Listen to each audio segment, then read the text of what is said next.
Hi everyone! Panibagong araw na naman, kaya panibagong araw ng pag-aasikaso sa aking garden. Ayan, ito nga pala ang aking Mendozae. Isa sa paborito kong succulent at nakapagpropa na ako ng 2 pots ngayong January. Ayan.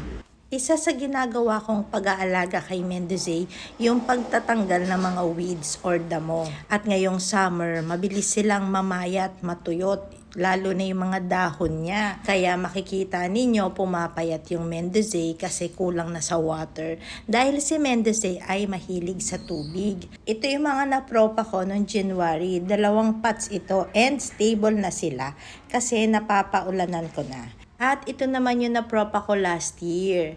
'Di ba ang ganda niya, medyo humaba na yung stem niya and magte-trail na siya. Ito naman yung isa pang pot na napropa ko last year. Bale, meron akong 5 Mendozae. Itong pot na to, napaka-lush. Ang ganda-ganda niya. At isa rin sa favorite ko, itong si Darly Sunshine. Ito ay propagation ko na. So, ito yung pangalawang pot ko na Darly. Ayan. Ito yung propa ko ng Darly na sobrang trailing na. So, kinat ko yung nagtitrail na yun at nilagay ko dyan.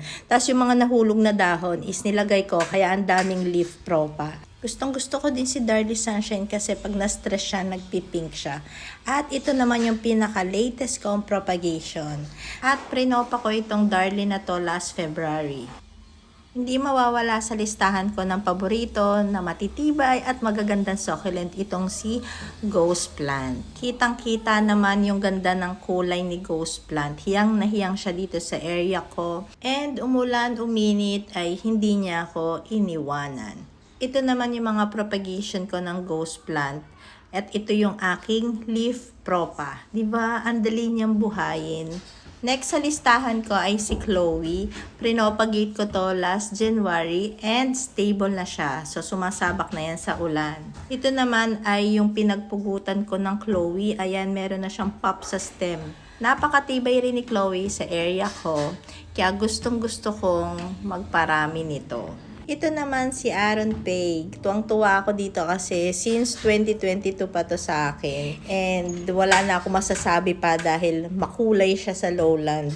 And napakatibay. At mawawala ba sa listahan ko si Ghosty? Ayan, di ba napakaganda niya. Magto 2 years na sa akin tong Ghosty na to. Matibay at hindi nang iiwan. So yun lang muna for today's video. Thank you for watching. Happy planting. Bye!